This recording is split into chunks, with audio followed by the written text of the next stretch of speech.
Yeah, so Laura and I, Most of the school board, I think, are under attendees. Yes. and so how are we going to have conversations with them? We can cue them in if we ask questions? Is that how we're going to do it? Yeah, I think Larissa, you can invite them in so they'll be an active participant at certain points. I sure can. Yep. Okay. So with that, why don't I call this meeting to order? This is the Town Finance Committee. It's Tuesday, May 19th. And we are calling the meeting to order. Those present, Colette, I think we usually do a roll call of those present. Certainly. Counselor Glystein, Here. Counselor Clucci, Counselor Hayes, Here. And so with that, we have the next item on the agenda is approval of minutes. Is there a motion to approve? So moved. Second. Second. Any discussion or comments, edits? Okay, seeing none, those in favor, and I guess Colette, a roll call again, maybe? yes. Counselor Glystein, Yes. Counselor Clucci, Yes. Counselor Hayes. Yes. Thank you.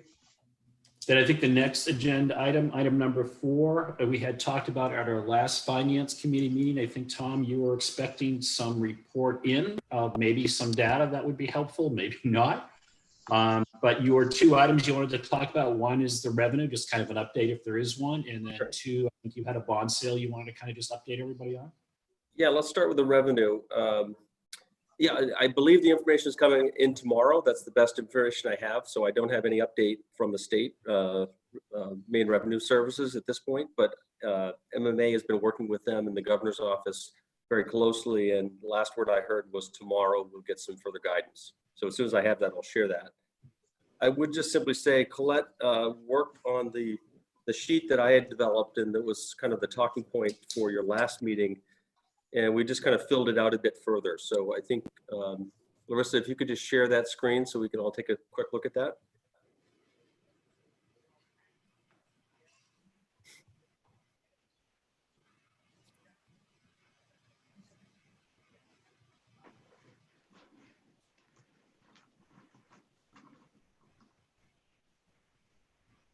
Nope.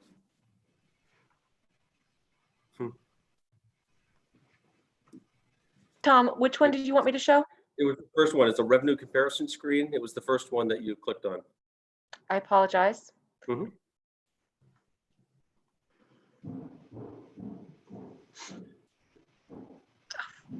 I'm not actually going to swear on live TV. Hold on, guys. Just give me one more second. Figure out where this thing went. There we go. There you go. So this is a format that should be familiar to you. This is how we report all the budgets. So it shows 2 years of actual, the current budget, our projection, and then the proposed. Just thought that this information would be helpful as we talk about each of these things. I'm not sure if history is all that good an indicator, thinking about FY21, given the unique circumstances we're considering. But nonetheless, the data is there for us to look at. I think it is probably relevant in some cases. The only decision made, I guess, or that we've cataloged so far, this is intended to be kind of a running tally as we check in and you make decisions. We can obviously fill in the 2 right-hand columns, if you will. And the one change that we've made so far is the cell tower leasing number has been downgraded. I think, again, I'm hopeful to get more information shortly and we can have some further discussion and perhaps move some additional numbers as soon as your next meeting. And I know a number of you have been tracking things in the media. Peter in particular, I think, has seen a couple of recent things regarding automobile sales and such. So I don't know if you want to take time to go through that today, but certainly we could certainly check in on any number of these if that pleases you. Yeah, I guess, Tom, the only thing I think that was a holdover from last time was, Larissa, if you can, on the watch wait list, can you scroll up for just a second or scroll down, wherever that? Yep. Yeah, I think what we were curious about Tom and maybe, I mean, it sounds like you'll get some data tomorrow, so that maybe becomes part of our workshop. But the other big thing that's out there is that on that watch wait list, Mhm. I can't remember, but you said you've got a pending decision coming pretty soon about the beach and summer camps and youth programs. And if you decide not to do those, then it has a direct impact because we don't have offset to the expense, right? Because your surplus at this year is going to, and you have a built-in margin for that in the operational budget for 21, right? Usually Yeah, depending on those decisions. Yeah, depending on the decisions and which programs we move forward with, they'll potentially have impact some on the current fiscal year as we end this year, and certainly next year as well. We're told that same guidance will come tomorrow on that as well. So Okay. I'm hopeful to be able to update you as soon as tomorrow night. Okay, so then Oh, sorry. I was going to defer to Betsy and John about, do you want to have any more conversation on this evening, or defer until we get some of those pieces of information? And I think we decided this will be on every finance committee meeting going forward, so we update as we go along. Do you have any questions or comments, or are you fine kind of deferring it to the next time? I have a question, but I heard John say something, so go ahead, John. Sorry, I had a request to add property taxes or revenue due to property taxes to that exhibit, and then a total at the bottom. And I think that'll help give us a more complete picture of all revenue sources. So I'd like to see that incorporated and made available for the next time we go over it. Aside from that, I don't think that I'm inclined to make any changes right now. I think we want to continue to watch as new information comes available. I think Tom had also suggested adding a line item for potential federal stimulus. I think it'd be good to have something there for that. I'm not saying we put a number to it, but at least a line, so that as anything may become known there, we're able to track it. Can I see the spreadsheet again, please? If I have it, I'm sorry, I don't know where it is, but if you could pop it up again.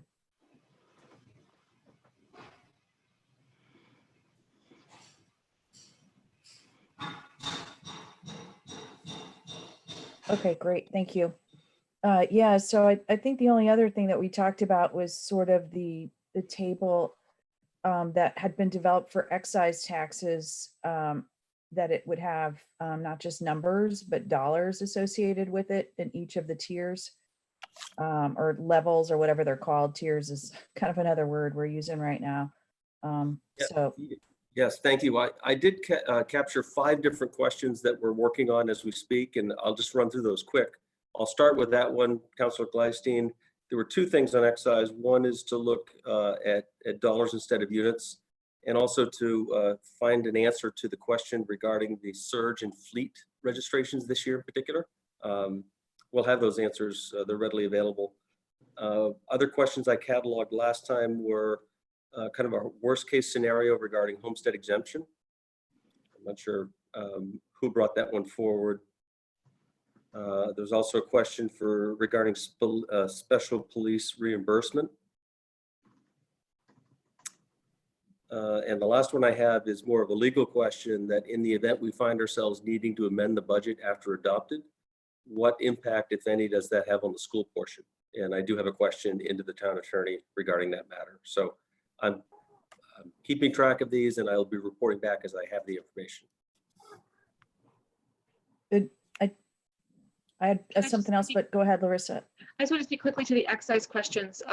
So the revenue office is working on that right now, Betsy.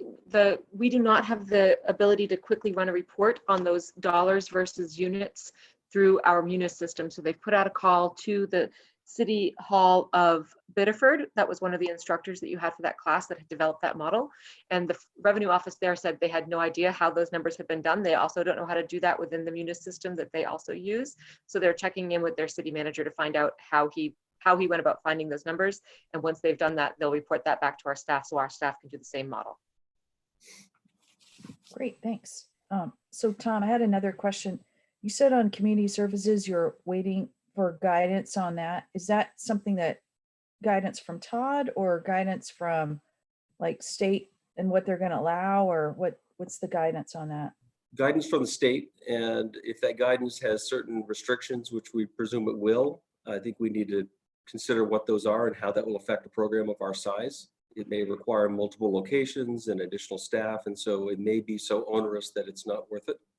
I can tell you our perspective is, and preference is certainly to hold it if it's entirely possible, but we'll need to model what that means. I expect there'll be additional cost for sanitation, perhaps multiple locations to be able to handle the number of kids. We have approaching 300 kids that have expressed interest in the program. So that's just a large number to handle at any one time with restrictions. So that's, And Tom, I just want to circle yeah, back. I that's think, great. I I think think on our, that, our demand is not down for that program. So, even people knowing what they know and knowing what things are happening in the society right now with the COVID, because everyone's very aware of it, they're still very, very interested in this program. I think that's great news. So I guess we'll just have to wait to hear what we hear from So the much state. so we've actually taken a very small deposit just to kind of demonstrate that interest. And you're correct that our numbers are not down from previous years. They may even be up slightly. I think Yeah. most parents are likely to want to know exactly what those restrictions are and what our plan is to deal with them. So, but we think that this is an important part of reopening our economy for many families with working parents. It's really essential to find good, hopefully enriching experience for their children during the summer months. Okay. Tom, I that's believe great. the, Thank you. DECD is supposed to release the checklist for day camps tomorrow. That's what I understand. and Tom, just to put it in perspective, the margin you've got built in is a couple $100,000, right? That if you run the programs, the difference between revenue and expenditures, you budgeted anyway, is in the range of 6 figures. That's certainly true. These programs are money makers for us, so they bring in more revenue than they cost us. Again, given restrictions, that margin will shrink. The other factor is that we run these programs in the summer months. Obviously, the bulk of the revenue comes in the fourth quarter of the prior fiscal year. So there's a timing issue that we need to be very sensitive to as well. Yeah, because that will impact your projected surplus you're going to have for this year if those revenues don't come in. It will, although interestingly, it will help our FY21. Yeah. We don't have the expense in the summer, and we've got all the revenue at the tail end of the fiscal Yes. year. So we'll need to be very careful about all of those dynamics. Okay, and I know we want to get to the school, but Betsy, do you have a quick question? No, Oh, I thought I saw you raise your hand. Sorry. Okay. sorry, Tom, I the was second. just moving. What's that? I was just moving. Oh, okay. Wasn't raising my Tom, you want to update us on the bond premium? Yes, please. Larissa, if you could pull up that slide. We did go to sale, public sale, competitive sale last Thursday, May 14th. We had 4 bidders. We had tremendously good results. If you flip to the next one quickly, Larissa. Yep. These are the 4 bids that we have. I don't expect that we don't need to pour over all these numbers. We ended up selecting the first one. That's the Robert Baird and Company. For a number of reasons, the most attractive overall rate, in addition to a very sizable bid premium that was associated with that. So if we flip back to the first one, we can break that down for you. Effectively, the interest rate is 1.47%, which is, and Ruth can speak to this better than I can, but I can't ever recall seeing a rate that low in my professional experience. So I think we hit the market right. Investors are looking for good, secure investments right now with some of the volatility in the stock market, I think. And then the other component to this bid is over $1 million in total bid premium, about 1.1042 in total. And we're lucky enough to patch in Chairman Hayes into the conversation as to how best to use that premium to our maximum advantage. And so we were able to do a number of things. First off, we pay for the whole cost of issuance of the bond issue. That was $69,000. We were able to cover both interest expense for FY21 and FY22. And then the remainder went to reduce the total amount that we're borrowing. So we were prepared to borrow 7.48 million, and we ended up borrowing $7,040,000. Interesting note, as we look at bringing on this debt and what we just retired, we've actually reduced our total debt by $590,000 right now. So I know that's been, I'll say, a goal of Finance Committee. That's not going to move the needle, but at least it's moving in the right direction, that we're not adding to the load, we're taking away from it. Tom, is that 267, I'm sorry, 264, 249, the FY21 interest for this bond, should we be tracking that on the revenue sheet as an adjustment to what we had planned for in the budget? Yeah, I plan to bring that forward to you tomorrow night formally. You know, the bad news is it's only a $14,000 increase from what I was budgeting. I had 250 already in the budget. So I hope that it would be much more helpful. But we were able to cover the entire expected interest expense in FY22 as well, which I think we'll dearly need that assistance next year. We're going to have equal, if not greater, challenges next year, I suspect. So, you know, that's the good and the bad news of it, if you will. I understand it better now. Thank you. So with that, I mean, that's great work, Tom. Betsy, John, you guys have any questions on that? No, it's just, I was very happy to see it. Yeah. So thank you, Tom. That's great news. At this point, Larissa, can you maybe, I'm not quite sure, Sarah, I'm assuming is available. Maybe we can ask Sarah how she wants to handle sort of the questions. Yep, Paul Johnson texted me and he asked me to elevate, according to the school board, they want me to elevate Sandy, Kate, and Diane. Okay. So I'm gonna go ahead and do that. Hi,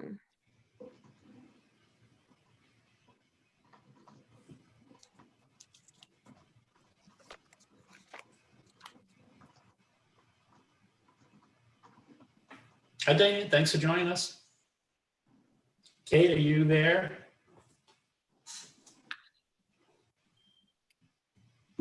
I'm here, Diane, but I appear to be dark. I'm here, people. Good. And Kate, you can hear us, and Sandy, can you hear us? Ken, I'm not sure why I'm not on there, but I can hear you. Okay.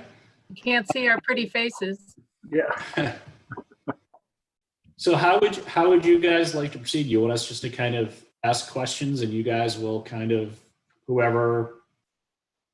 has a subject matter or whatever, or answer? Is that the best way to kind of walk forward? You want to do a little bit of grounding for us on where you are? I think we're talking about the budget. Some of the materials that were distributed from Sarah show the budget as tier 4. Is that what we're kind of the documents we're working off this evening for questions? Whatever works best for you people. I think we can maneuver accordingly to what you want. Happy to answer the questions about tier 1 through whatever. Okay. Well, I think maybe a starting point might be, I know you've got some questions in advance that we sort of had. I don't know if you want to kind of start there.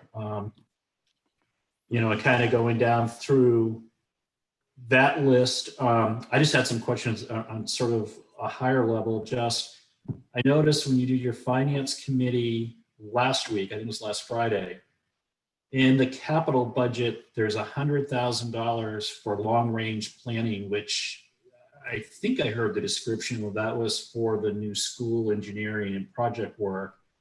And you also have a placeholder that you added back on of about $350 for that. Are both those, so is it really $450 that we need for the engineering, the pre-work on the new school? I believe the number is 350, Yeah. Peter, that was given to us as a proposal for the full scope of the engineering project. But Yeah. right now, there's $100,000 in the original budget that was approved by the school board. And we haven't moved to advance that number at all. It was a talking point and still continues to be one as to where we're going with that. That investment of the engineering and the site selection and some of the pre-work that would be required. So if I understand you though, it's 350 is definitely in the budget we're talking about this evening. It's in tier 4, and the 100,000's in tier 4 too at this point. No, 100,000 is in tier 4 and there's no more than 100,000. I guess I'm confused because I thought even in tier 4, you still had as an additional capital expenditure, the 350 for the school. Is that not? At It least was included in a document as a talking point, but it was not adopted by the board at this point. So as it stands right now, with what's on the table, there's only $100,000 for that project. Okay. I'm not sure if I'm looking at the right things. I did want to understand this a little bit better. Are you talking, Peter, the net CIP line, which is 817,571? Is that where we're asking, or, you know, I'm just trying to figure out what bucket of money we're in. Well, all I'm looking is these documents that we got under tier 4, changes since first reading, Leadership Council. It says additional tax requests for CIP 348. That's on, I mean, if people can see the tier 4 document. So that's just my question. I see it on tier 4 as 350, and it looks like it's netted out of the numbers. And then there's just 100 also in, as you suggested, Betsy, capital project. So I'm just trying to understand, is there 100,000 in the budget? Is there 350,000 in the budget, or there's 450? And I think what Kate said, there's only 100 at tier 4. That's correct. Okay.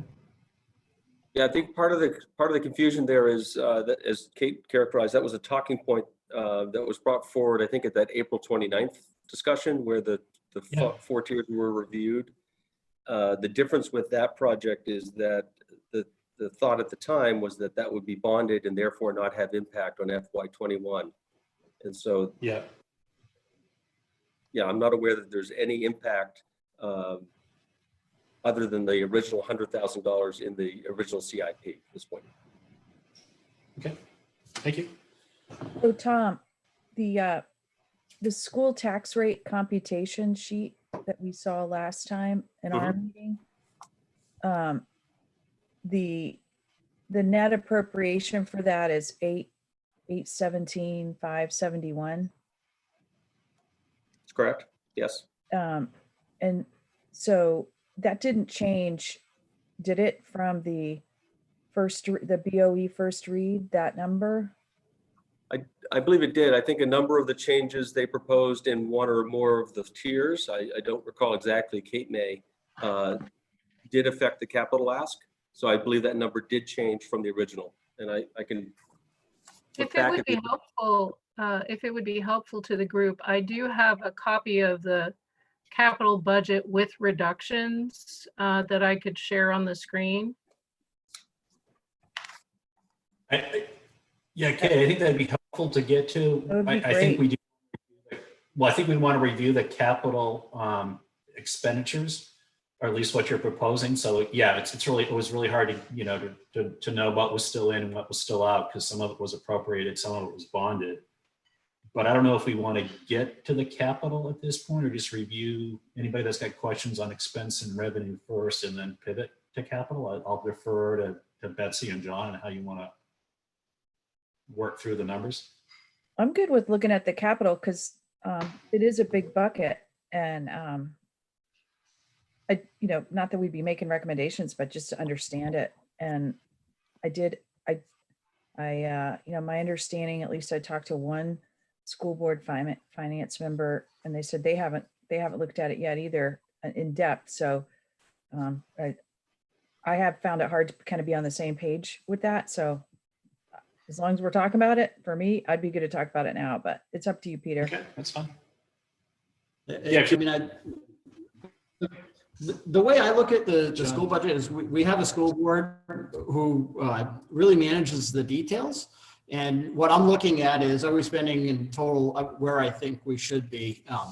And we can kind of talk about that a little later, but similar to that, I think on the capital side, we do actually have some line item authority, and it's important for us to understand what's there. So I'm fine jumping to the capital. Okay, that's great. So Kate, do you want to share that, or Larissa, can you allow her to do that? So I'm not seeing, I have gone to Kate's button and it's not allowing me to share. Oh, she can share. Perfect. I've stolen the power. Please take it. Yeah, I think it was magically given to me. So this is a document that we updated for the School Board Finance Committee.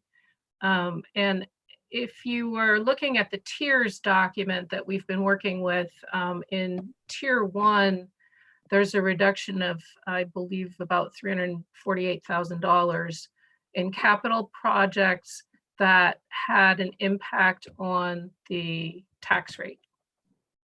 So this one shows you what the actual projects are as they're laid out in the budget, and then what the reductions are that have been proposed, and then what remains in those CIP requests. And there's 2 pages to this.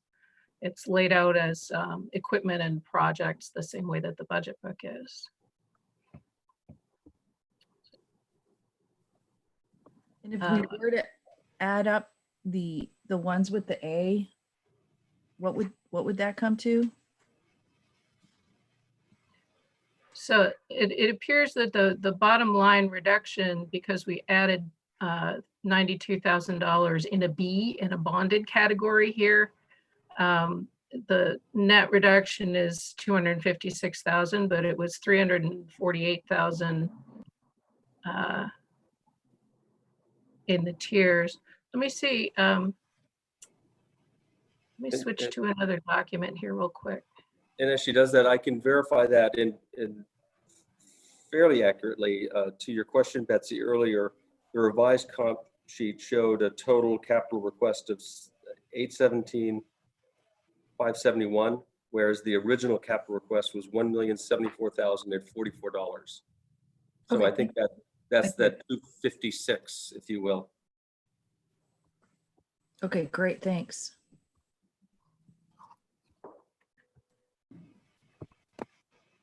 So maybe going back to the list again.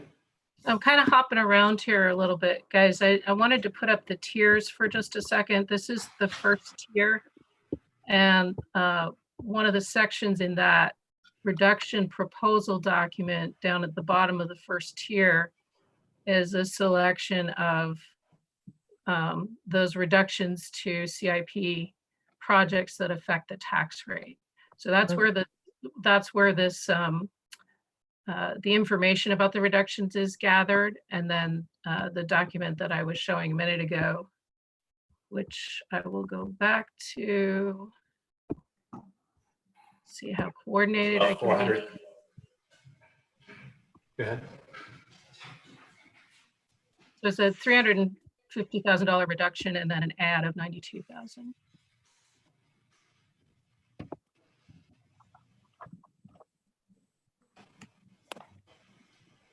So can you kind of walk us through, I mean, so what John was suggesting, or I think what you've said, the capital improvement and capital equipment has not been reviewed by the Board of Education Finance Committee? They've seen the tiered reduction proposal. And If that was a question, I don't know. They've seen this document and they've had a chance to look at it. We haven't had a discussion about it in a public meeting yet. So Betsy and John, do you guys have any questions about the line items that you want to get some clarity around or conversation around?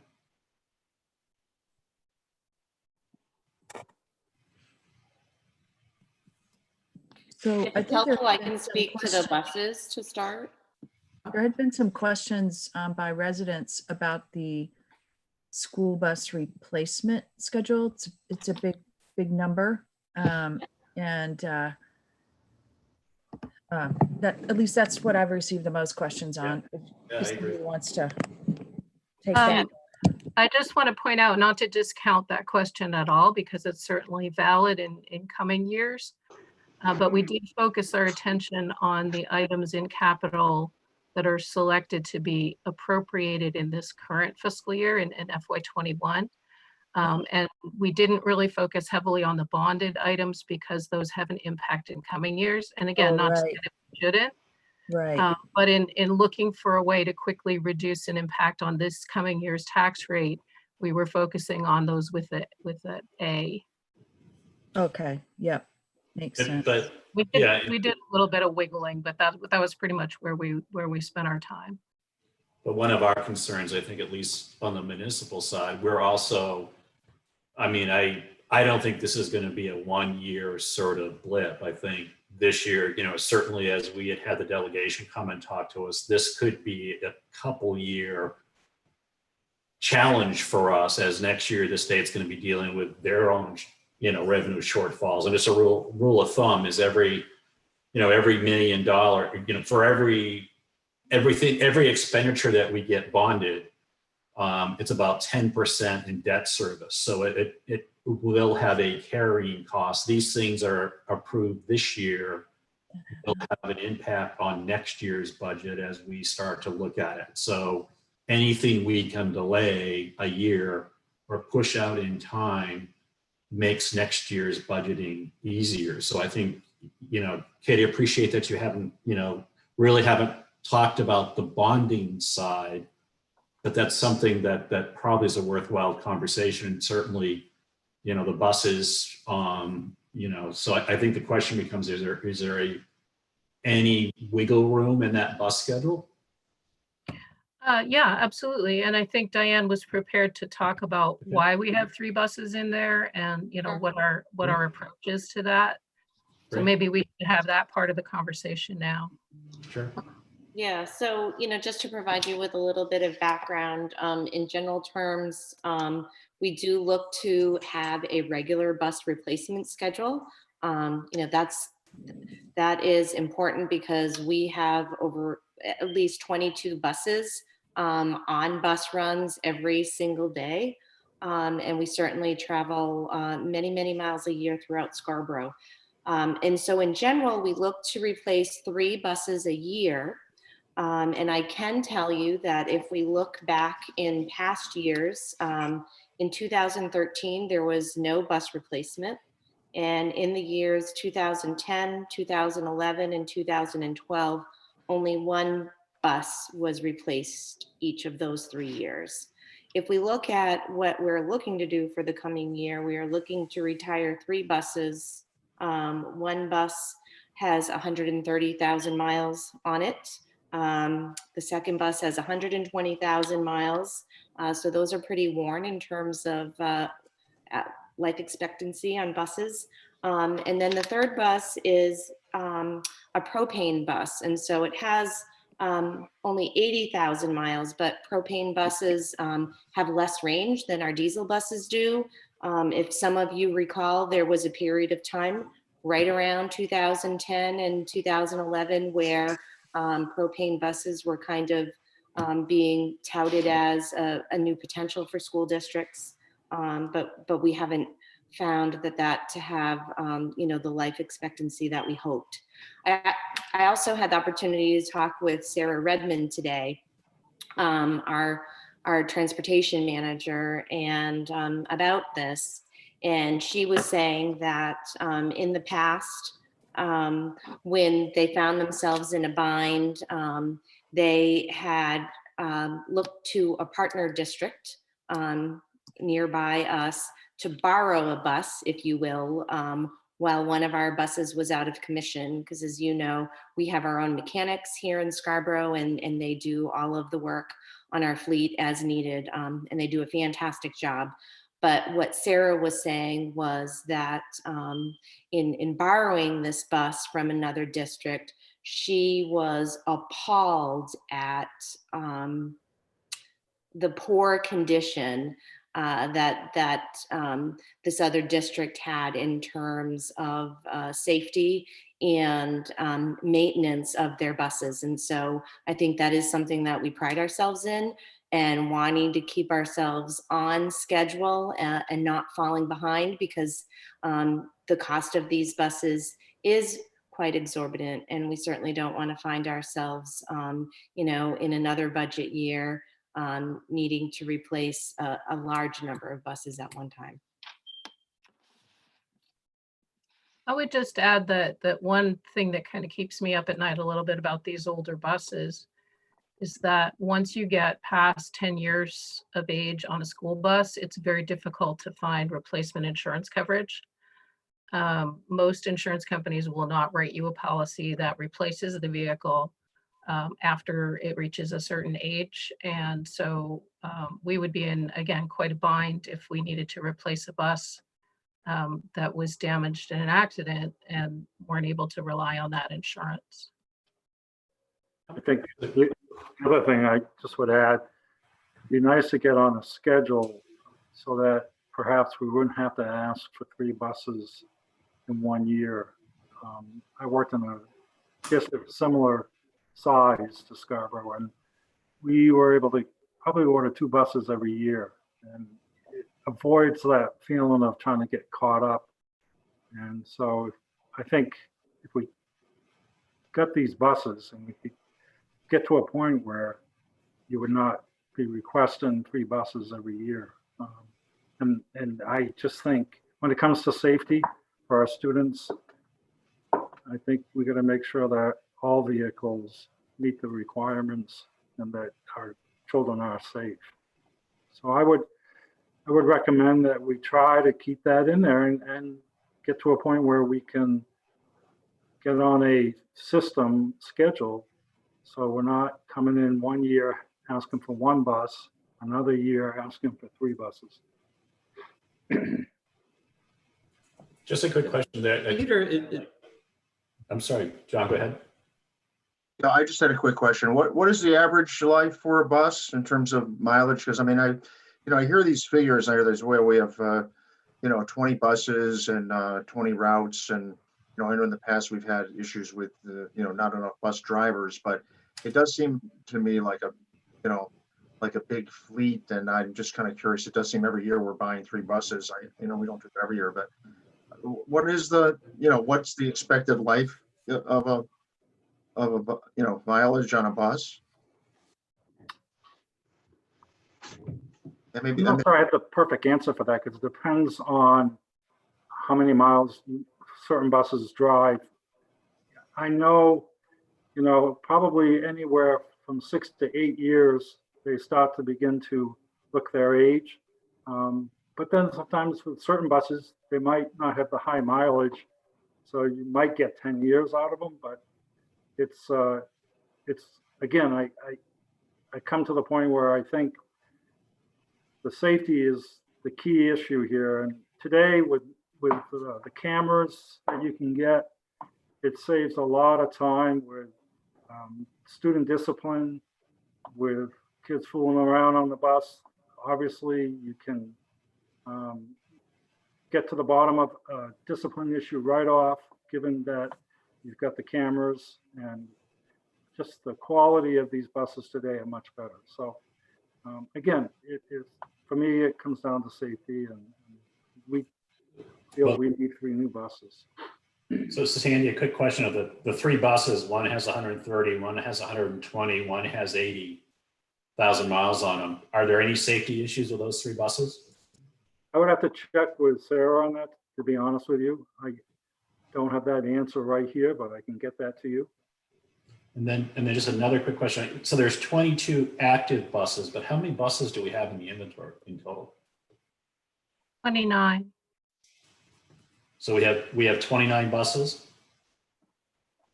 that are roadworthy. Depends on the day, but we own 29 buses. Okay, only 22 are on the road any one day. Not counting trips, field trips and sports. Correct. Okay. And keep in mind that a lot of those sports and activities do go out before bus routes are finished for the day. So if we think about the two-tiered bus system that we have, our buses are generally out until close to 4 o'clock every afternoon. And if we have away trips for sports or activities, those are leaving right at the end of the school day. And so we wouldn't be able to provide transportation without having those buses. Council Hamel, you had your hand up?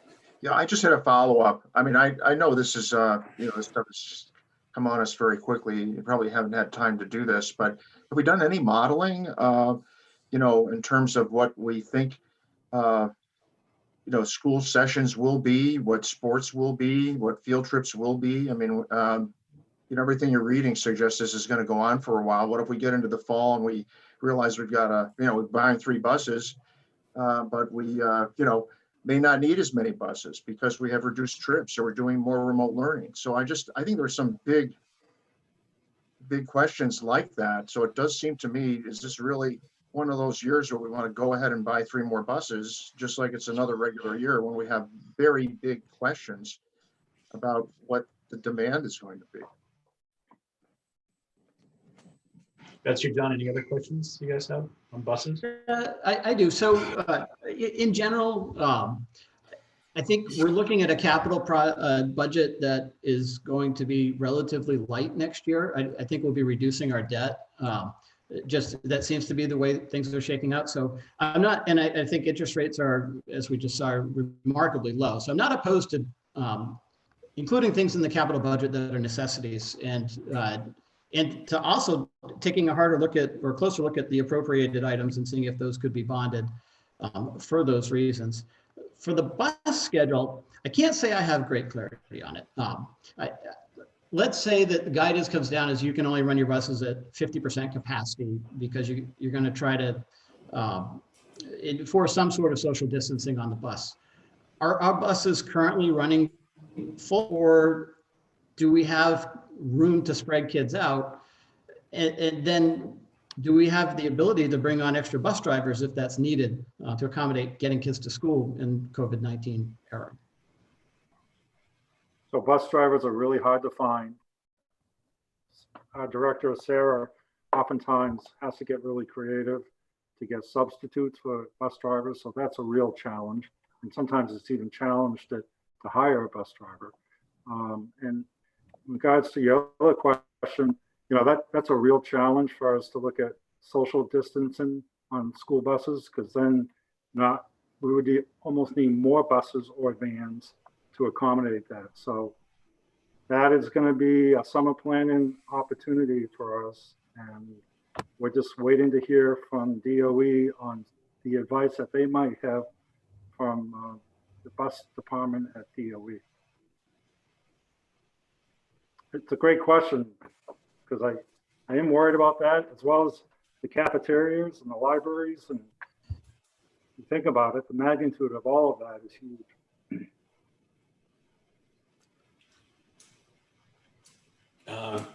Depending on, can someone talk a little bit about the 300,000 for facility support equipment?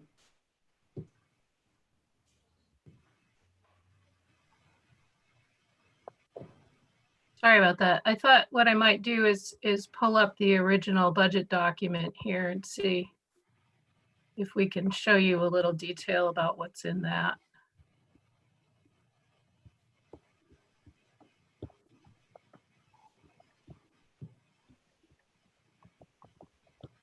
Assuming I can get there from here.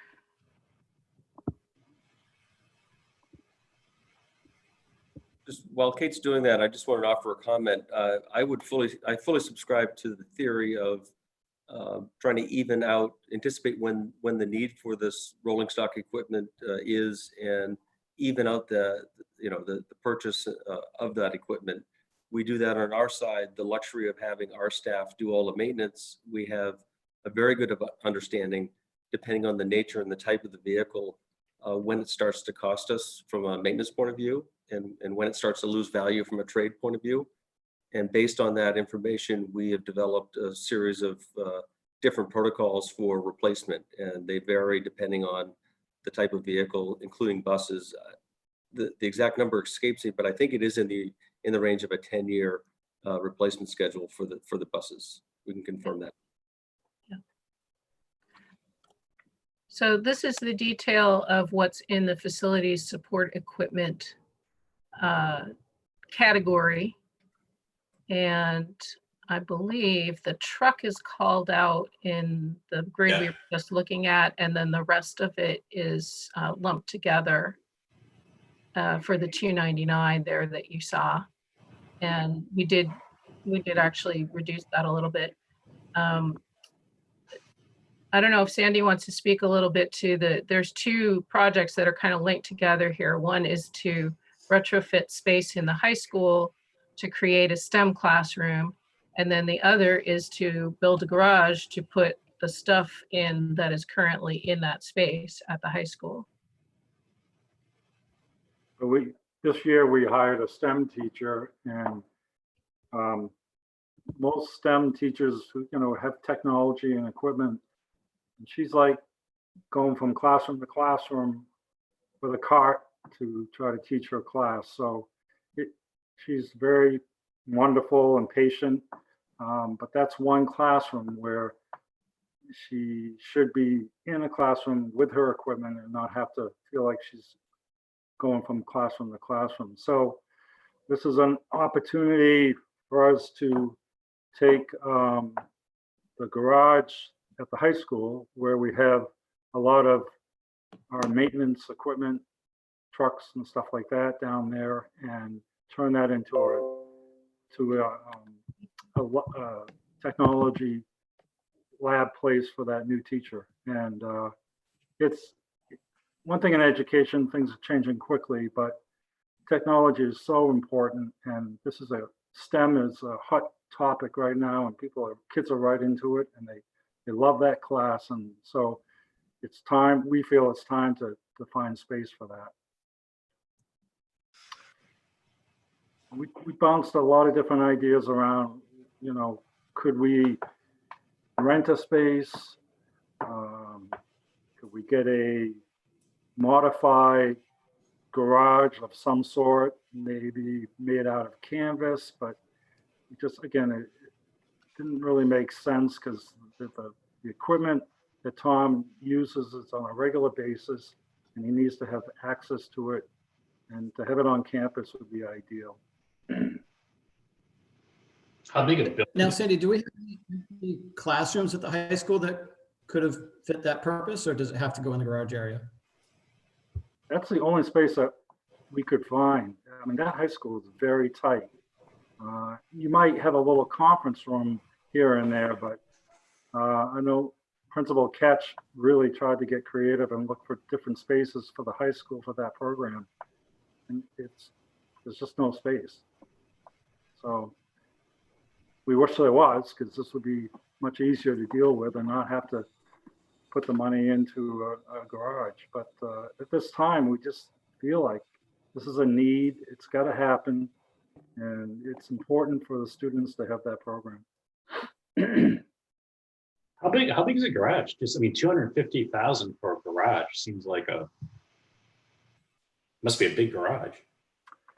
It is. I don't know the square footage. We don't have that down. I don't have that number in front of me either, Sandy, but I know that what's currently stored is in two kind of like garage bays behind the high school. So there's a full-size dump truck in there. And there's a number of snow blowers and scrubbers and things that are stored in the space that we need.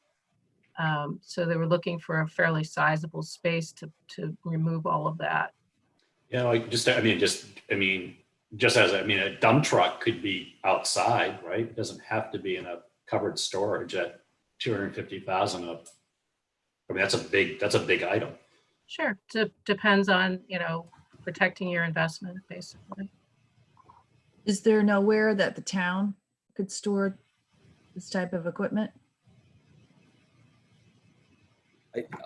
I had preliminary conversations with Todd Jepson regarding this matter. No, I don't believe we have adequate square footage, but we could probably find a way somehow down to Public Works, but I think more to the point is the convenience and the practicality of having it on hand on campus, I think is a premium to them. And I guess I understand that. The location that he's been looking at would be the old water tower site that's adjacent to the high school.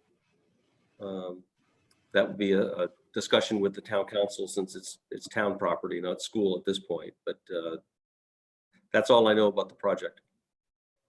Didn't that site have some toxicity to it?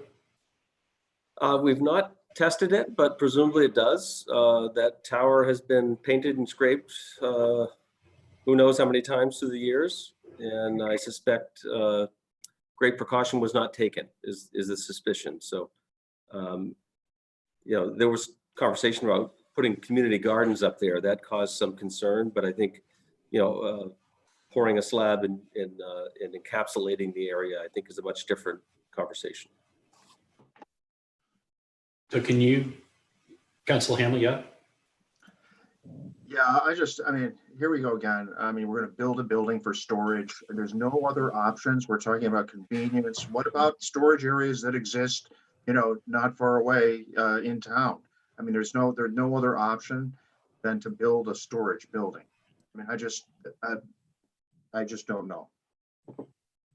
Yeah, I mean, do we have an empty bay in the public safety building that they could put some of that? It does seem like that one could be analyzed in a little bit more detail, I guess. I mean, actually, Tom, all the public work dump trucks are outside, aren't they? I mean, every time I walk the Eastern Trail, they're all starred. Yes. In the lot. Yeah, they all have hookups, so they're plugged in. But yeah, we store them outside.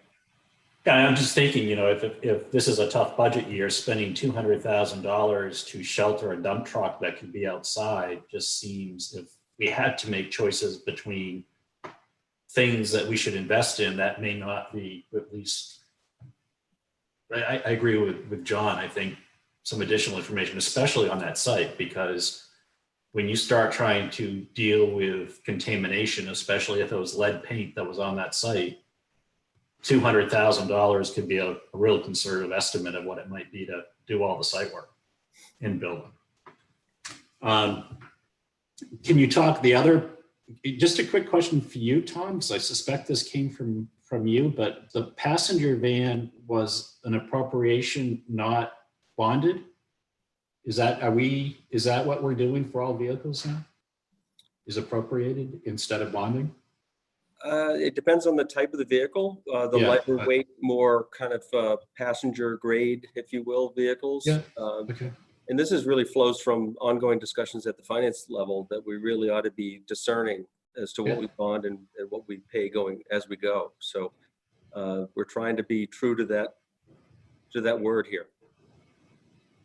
And so can that be pushed a year? Does anybody know? I mean, the big questions I have looking down through this list is outfit new classroom spaces. Is that a necessity next year or can it wait?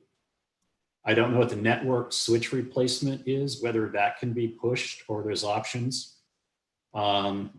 There's a furnishing, replace and renew $100,000 placeholder for something. So maybe we could kind of spend new classroom furnishings. So you've kind of got outfit new classroom spaces, new classroom furnishings,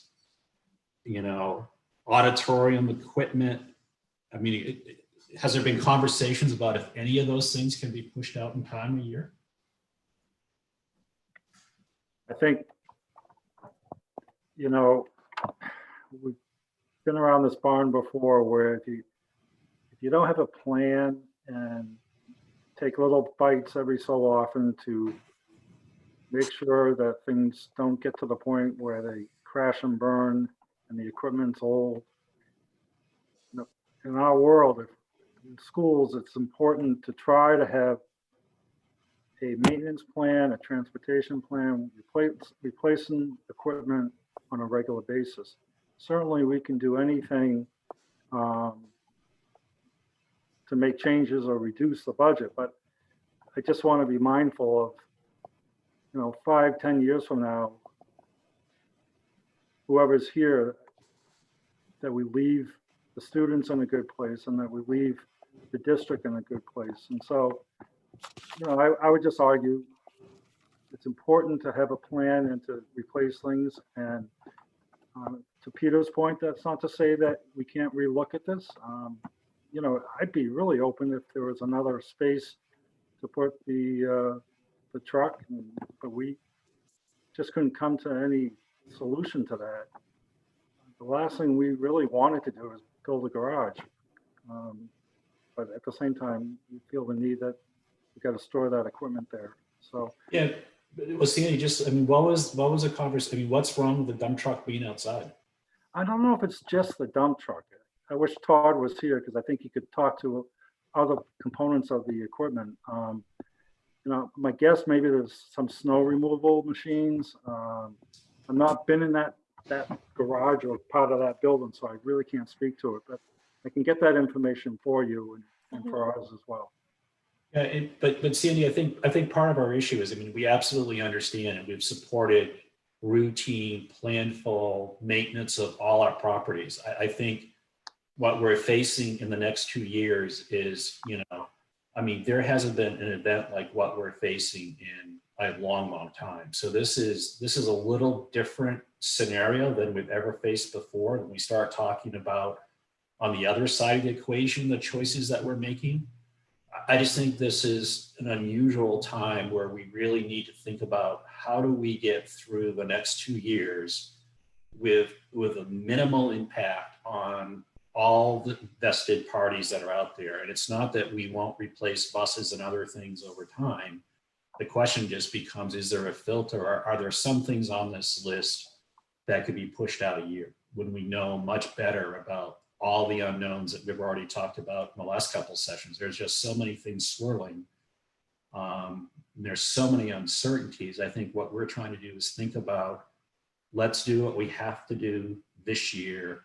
If there's some things that can drop off, especially the appropriations, because some of these items, if you drop some of these off, those are positions for people. It really makes a difference. Anything with an A on it can be the difference between, someone employed or not employed. So I think it's really important to think about what are some of the things that might be able to move.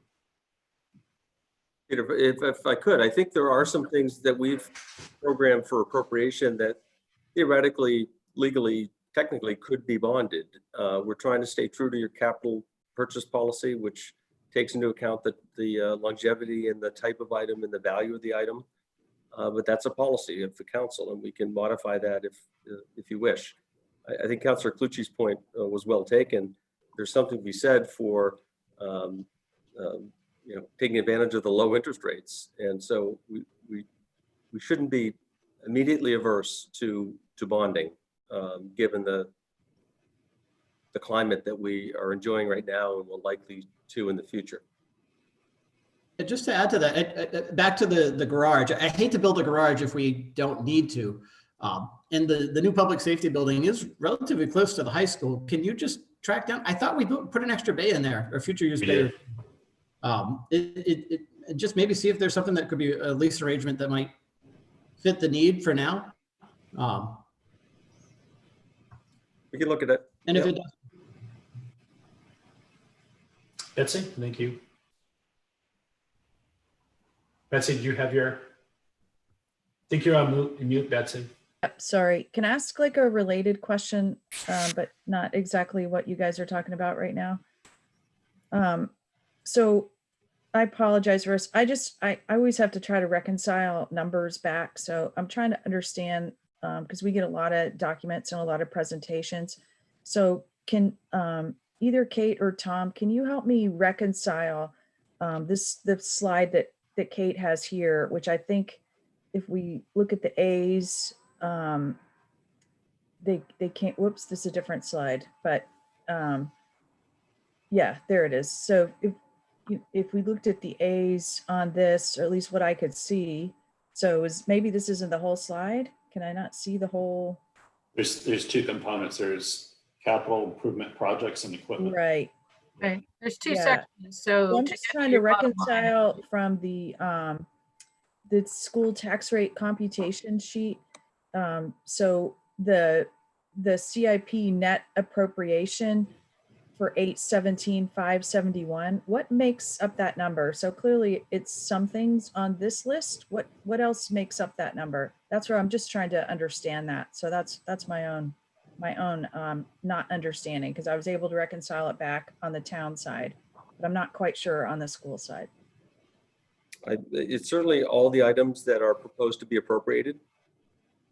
And Ruth, if you're listening, am I missing something else? Because debt costs will be shown somewhere else. So is it limited to those capital items to be bought with appropriations, purchased? The 817,571 includes the $92,000 that I neglected to include in revenues that the finance committee will have to adjust at some point in time. I think maybe that might be the difference between because I'm showing that their 2,876,768 total CIP request agrees with what we have. So I think the difference is in the revenues. So Councillor Gleisteen, to answer your question, it's the total of the appropriated items that totals that net appropriate. Right, so I was just trying to add those up, and I guess I couldn't see the whole sheet when I was trying to add them up. So because I took out what they took out. So I guess maybe having a copy of this, if it's possible, would be of help. So I was just trying to do it from the screenshot. So on the original screen, it was like, wait, that's nowhere near 817. So Well, two pages. So yeah, that's got to be what I was missing, because we were only looking at the first page. So I got it. I can verify that after first reading adjustments, the change to that CIP net appropriation for the school is 256,473, which is a number that is, I think, on this sheet, Kate. Yeah, no, I think I get it now. I had not seen the breakout, even though it's probably out there to find, and I didn't see the whole page 1 and 2. So I just wanted to reconcile that.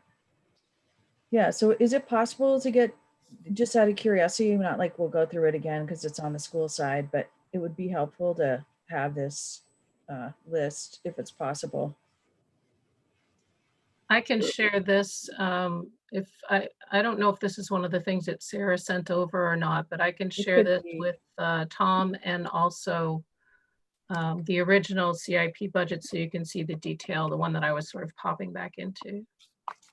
Thank you so much. It's very, very helpful.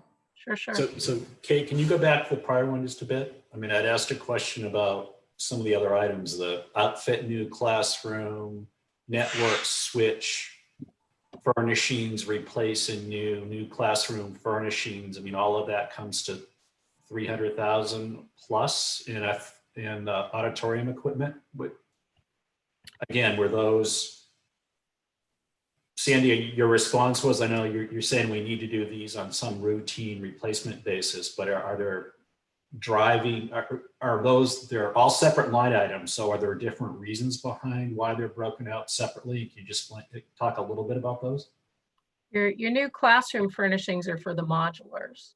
So the tech and the furnishings are broken out separately because they're for the modular classrooms. Okay, what about the switch replacement? Is that?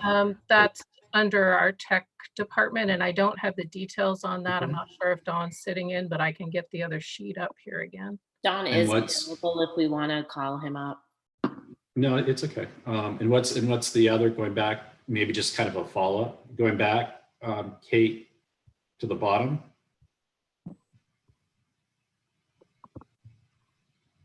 Sorry, I keep leaping around. Yeah, no worries. On this one? No, the one before, I'm still in and then the other one, page before or after the other page. That's the first page. Oh, gotcha. The ones down at the bottom for furnishings, replace and new, 100, new classroom furnishings, 59, high school auditorium equipment. We've already talked about the support equipment. I mean, are those things that, we're doing something unique, or is that just sort of the upgrading that we need to do? the furnishings replace and renew is something that we do every year. And there's some really good descriptions, I think, in the budget book about these things, about the useful Yeah, life of the yeah. equipment. So yeah, obviously anything can be deferred, and it goes down to what Sandy was talking about of, then do you have to play catch up or spend more in the end? Yeah. The auditorium equipment, I believe, is a projector that's on its last legs. Okay. But again, the detail is all here, and so we can send that out to you. And obviously, I think the board is going to be taking a look at all of these things. Okay, great. Okay. Then the next list is what? That's equipment. These are improvements. It's split into equipment and projects the same way that the town departments are.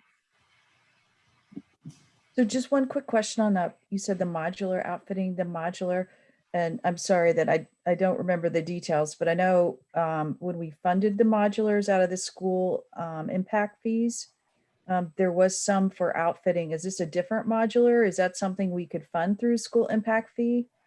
These are 2 additional modulars that are being put up this year. Is Two that more something? two at Eight Corners and 2 at Pleasant Hill. Is that But something we could sure, fund that through would, sorry. school impact?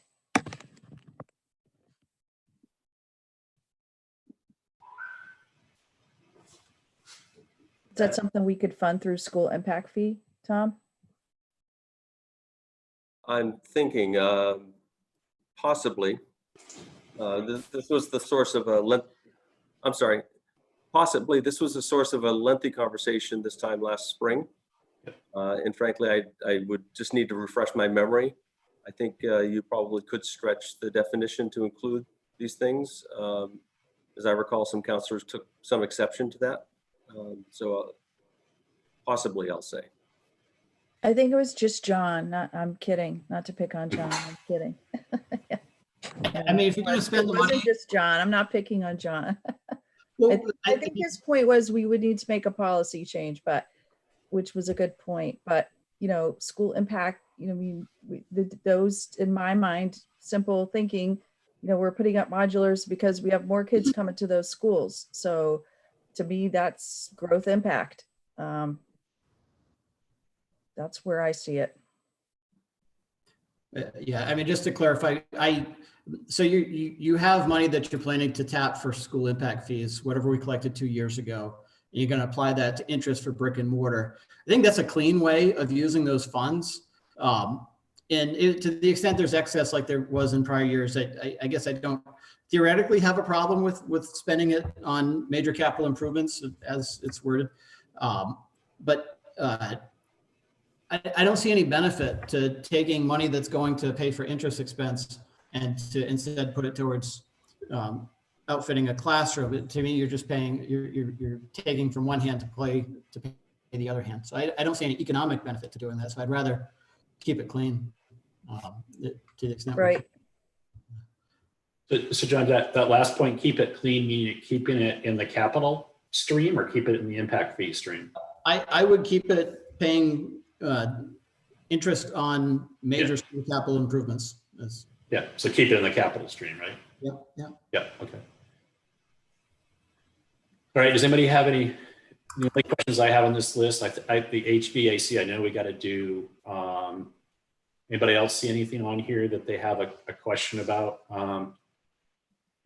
Well, maybe just an update. Yes. So I know with the modulars at Eight Corners this year, they weren't used very much, or at least that was the last update that I had gotten, because kids had to go outside, which made it prohibitive to use them for anything other than, I think, special services. But what's the plan for next year? Now that we're going to have 4 classrooms there, are they going to be able to be used for regular classrooms?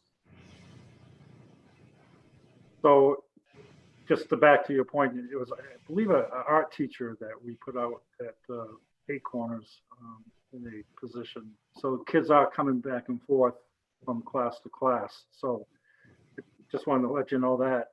Yeah, we have enrollment issues at the elementary level, so we need those modulars to be classrooms. And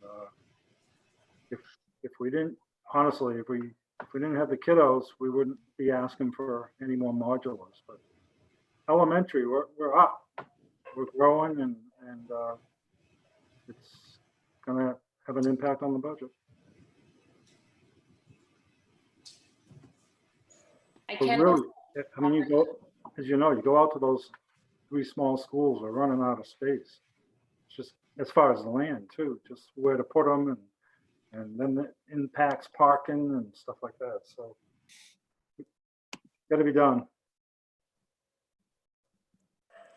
Well, I guess from my standpoint, the BOE, the Finance Committee hasn't gone through this in detail yet in terms of the impact, so I don't have any specific points about any of the items on here. I would want to hear what their thoughts are.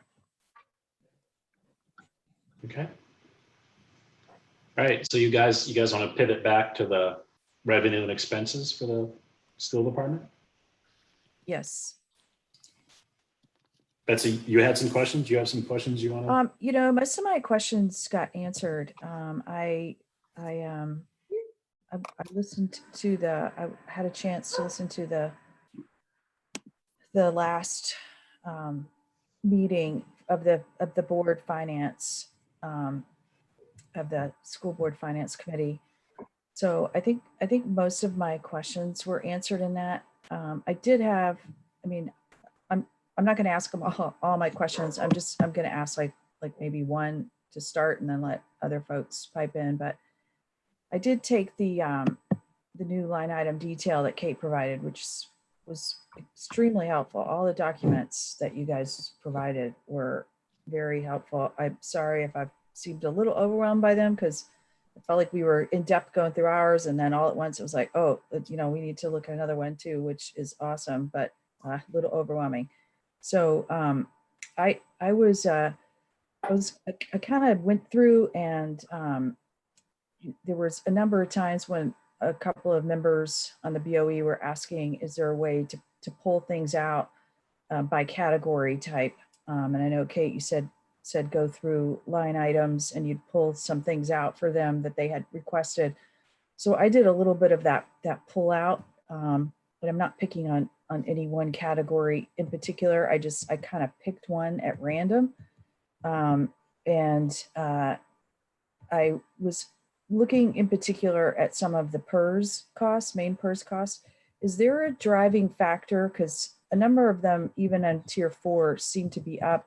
Was there like a law change, or, can you just, I don't totally understand that program. So I was just hoping you might be able to explain what some of the increases would be related to that.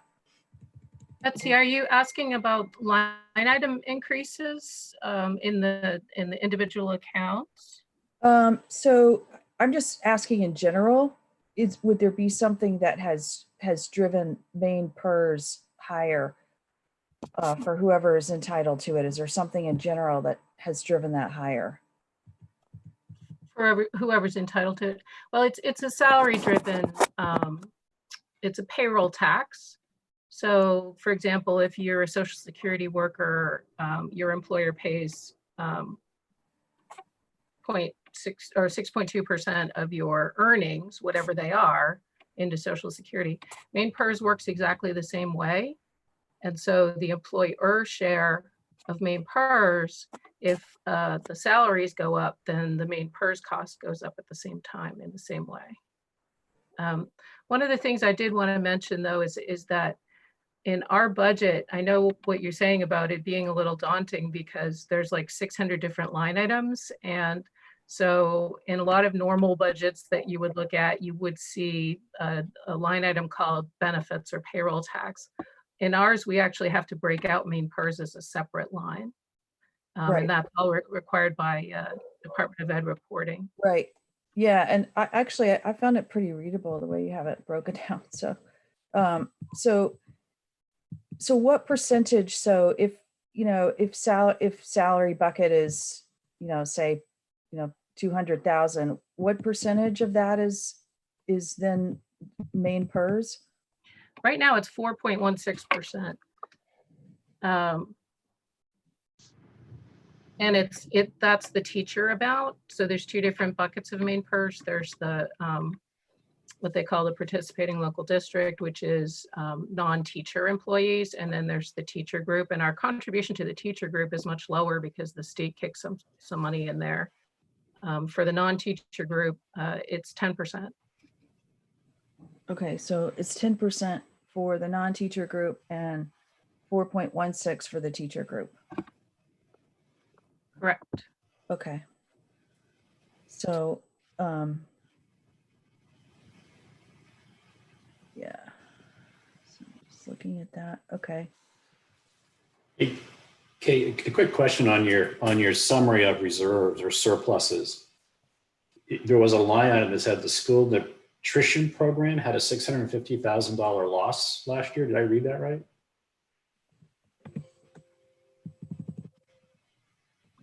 Sorry, Peter, that's a projected loss for the coming year. I thought the last couple of years we're getting much closer to break even. What's the, I mean, I know the losses have been the couple 100,000 range. Why is it a loss of 650,000? Because we've been closed since the middle of March and we're still paying all of our staff and there's no revenues.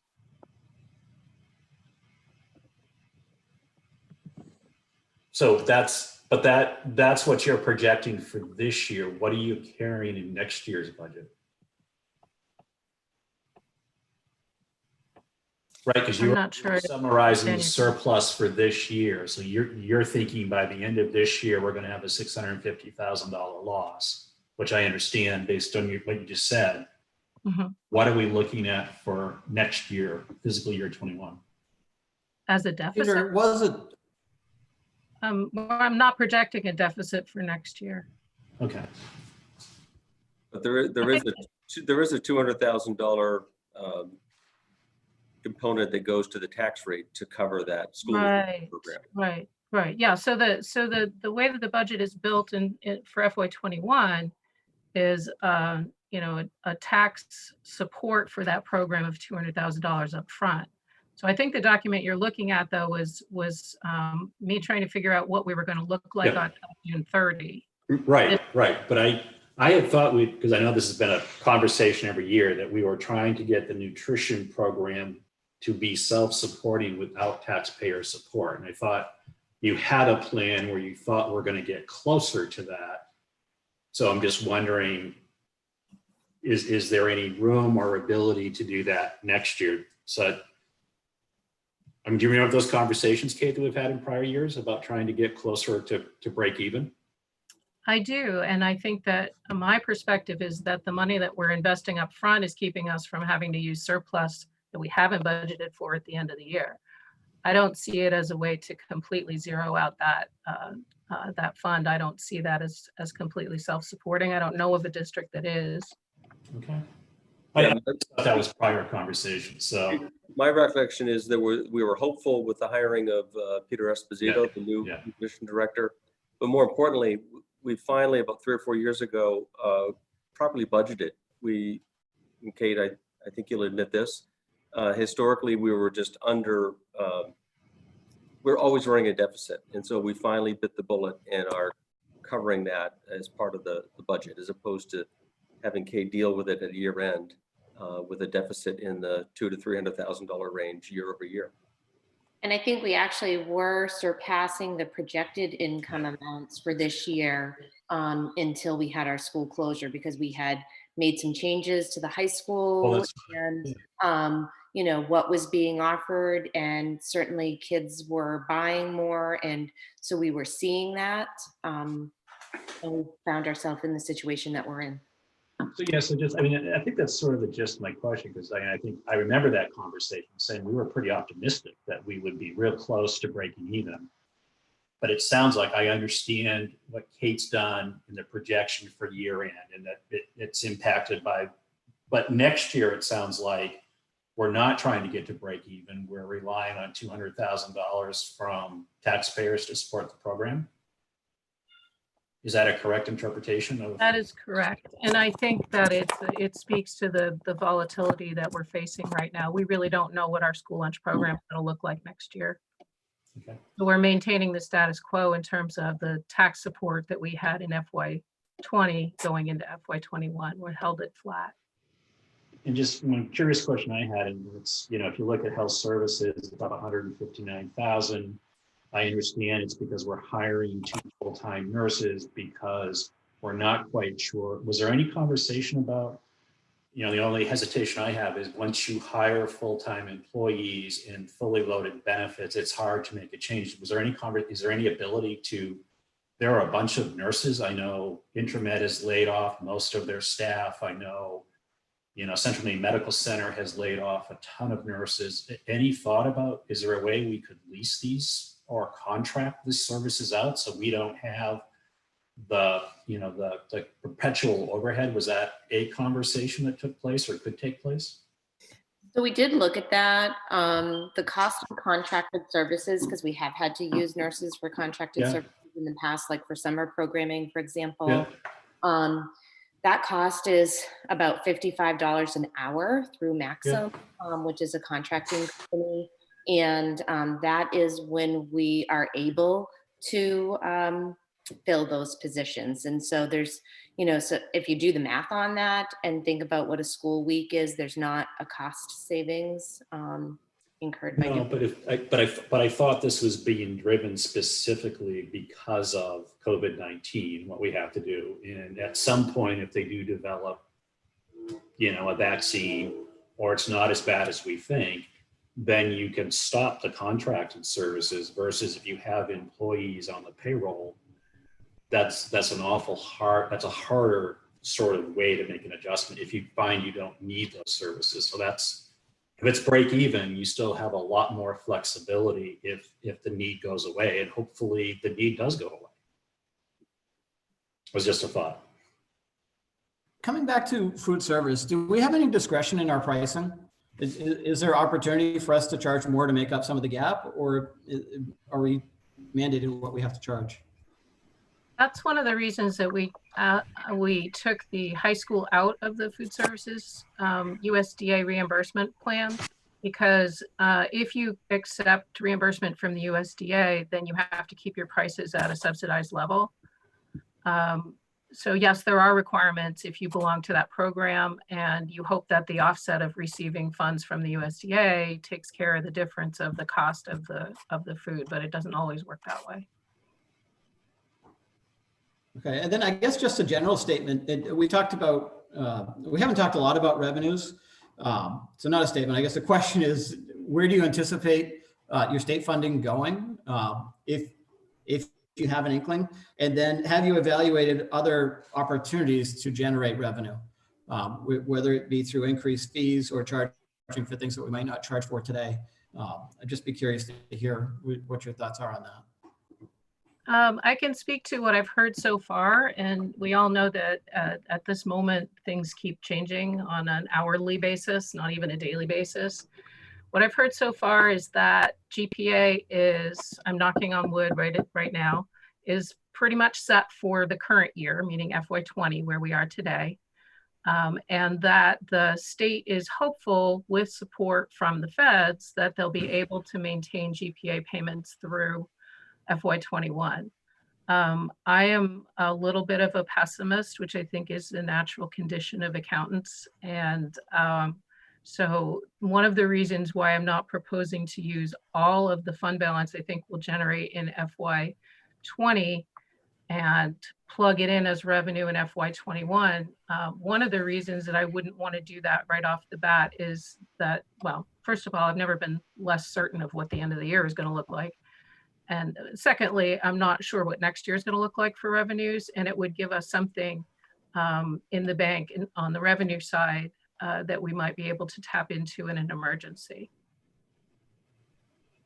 So I have a different question. I kind of pulled together, you know, from the line items, you know, kind of put things in a little bit of a bucket. And I won't go through the details of that, but my general question is there a way, it appears like if you look at, and again, I'm not picking it all on the edtechs because I'm just trying to understand how it works, but it appears that edtech wages overall are going up, but I'm assuming that's not increases, it's numbers of positions. Is there a number, is there a way to find out number of positions that you have that are changing? So I think that was one of kind of my general position. So like, do you have new ed tech positions this year that are being funded? So in regards to the ed techs, most of the ed techs that we have in Scarborough are funded through special education and are part of a student's IEP. So for example, as kids come to kindergarten, if you looked at this year's budget proposal, I think that we have 6 ed tech positions under special education in that proposal. And that is because students who have an IEP under special education who need specific supports, in this case, adult supports, the district is mandated to provide those. Right, okay, yeah, that's a great explanation. I'm just wondering, do you guys ever have like a column that shows, you know, say in that particular example, we had 4 last year and we have to fund 6 this year. Is there any kind of numbers in terms of that about the different positions? You would see any numbers for additional requests as part of our budget request in our budget book. So that would be the place to find any additional that would be requested. I don't know if that's to your point though. No, I'm just wondering if there's a place to go to that would say, okay, this is how many teachers we have. You know, this is how many ed techs we have. This is how many custodians we have. You know, this was what we had in FY20, and now this is the number we're requesting in FY21. I'm sure there's, and the increase or decrease, I'm sure would all be explained in the budget book, but is there a way to get the numbers that we have now in each category? There is a list of all of our existing staff at the in the exhibits for the school budget book. So if you kind of go to the end of the document of the Big Town budget book, there's a staff list that shows all the FTEs, full-time equivalents for all the positions that we currently have. Yeah, I remember seeing that. And to Diane's point, it's the new ones are not included in that. That's your level services folks. Sorry, That exhibit starts on page 225, Betsy. 225. Okay. Thanks. That was just a general question I had. Thank you. Okay, quick question, a couple different ones. One, under admin, it's up 165, but 153 of that's for unemployment. Is that what's driving that significant increase? If we lay people off, we have to pay their unemployment. We're a direct reimbursement employer, which means that if someone collects unemployment, we pay the bill. But so that's a placeholder for what I mean, if you don't lay anybody off, that's a placeholder then, right? That's correct. So what's represented there is the scenario that we've built with the reductions of staff. And if you look at the tiers, next to any position that has an existing person in it, there's an offsetting cost for unemployment. So that's what's represented there. So that 153 is for tier 4? It's through tier 4, yes. And I know on the finance committee, there was a conversation about some of the notifications that went out. I thought part of the reason for those notifications going out was to avoid that piece. Is that not true? The notifications were required for contracted staff to let them know of their status for next year. But it doesn't have anything to do with the decision-making process about the budget. No, but I thought I thought I heard that if you notified them in the right period of time, that they were not eligible. And I can't remember the term, whether it was probation or. Okay, no, sorry. I think what you're thinking of, Peter, is that if we don't honor a 90-day notification period under the law, we're responsible for paying a per diem rate for every day beyond that 90 days.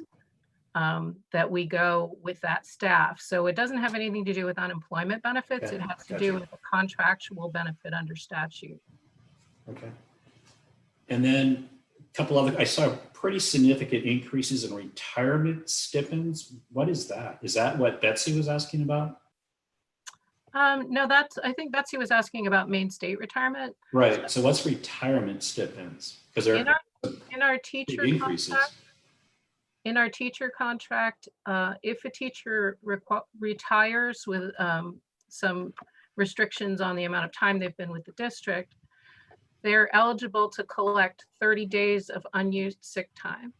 So anytime that there's a retiree in a given cost center, we use that retiree stipend or retirement stipend line to call that money out. So it varies significantly from year to year because it depends on who's retiring from what cost center. So so the significant increase is because you're assuming a lot of teachers will retire, or you know who's retiring? We know who's retiring. They have to notify us by Okay. January 1st in order to be eligible for that stipend. And So when- some years there's nobody in a line, and some years there's 3 people in a line, and it's just very, it's dependent on the individuals who are eligible in any given year. Okay. And then on original budget book, page 307, there's a 24% increase in improvement of instruction. There was 92,000 for increase in books and subscriptions. Was that the math program? Is that still in, or did that come out in one of the tiers?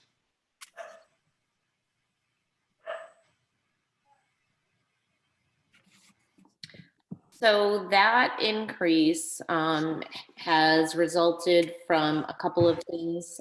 We have an online instruction and teacher toolkit called iReady that teachers have been using this year. That also represents a world language online subscription and the updated K-8 math curriculum. And that is in the budget book. I know you're looking at page 307 at the number. If you look at page 99, you'll see the explanation for that there. But there was I was just trying to track, there was a $92,000 adjustment you made somewhere in one of the tiers. It didn't have anything to do with this line item then? There's a $92,000 change in CIP. I don't remember that number Okay. for curriculum. So I there's- think if you look at the curriculum, the improvement of instruction category right now, after the proposed reductions, on the whole, it's actually a percent decrease from the current year. Oh, I see where you are, Peter. I see the 92. Yeah. Yeah, in the books. I'm sorry, I didn't see where you were. Yeah. So- And that has not been changed at this point. And wasn't that for a new math program? Or part of that was for a new math program or new math curriculum? I believe that the math falls under the books line and the iReady falls under the contracted services line, but I have to check with Monique on that one. But those must be two new programs, because if they were in place already, there wouldn't be that type of increase, right? So So the math is not a new program, it's an update. Our math program is called Math in Focus, and it uses Flash to run the online piece of it for students and for teachers. So that Flash is sunsetting, and that is not going to be available as of next year. And so in order for students and teachers to be able to access those online components, for example, the students have online textbooks, the teachers' materials are online, et cetera, then we would need to update the curriculum. If we do not update it, then the only thing that we will have will be the textbooks themselves. I think one of the things to know about the curriculum improvement of instruction cost center is that it kind of serves as a springboard into the other departments. So if you look back over the years, you'll see a lot of fluctuations depending on whether there's a new curriculum being introduced or whether we're maintaining, or depending on what we're working on in any given moment. That budget cost center is where things are kicked off, and then the expenditure in the ensuing years will flow into the regular department and instructional supplies, books within each school. So you do see a lot of variation in those accounts depending on what kind of projects are upcoming.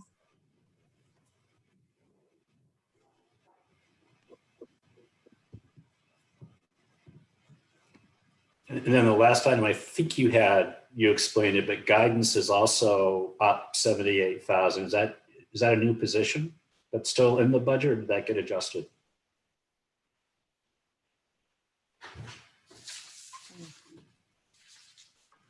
If you look at your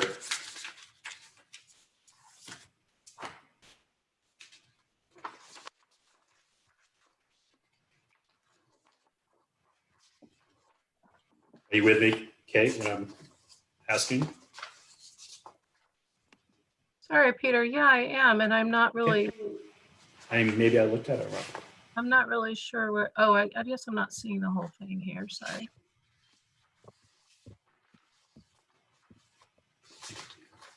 I'm trying to go through my line items too, and I'm not very. Yeah, I'm trying to go through this thing you sent out today. Yeah. Yeah. To Now find it, that really just looks like a big benefit shift on one of the lines, and that's staff turnover. Salary and benefits is all that's changing there, and there's no new position in that section. the benefits would change. It's up 78,000. That it would drive that type of change. Well, yeah, I mean, if one person didn't take insurance or took single insurance and another person took their place and took family insurance, that's a shift of $25,000 right there. So it's, yeah, it's just personnel driven. There's really not a lot of other stuff in that cost center. I thought I read somewhere in one of the write-ups that you were doing something different with guidance because you were finding a need for additional resources.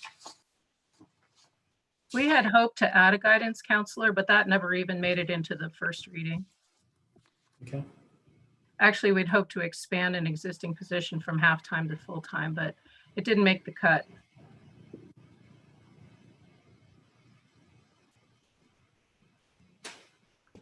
Okay.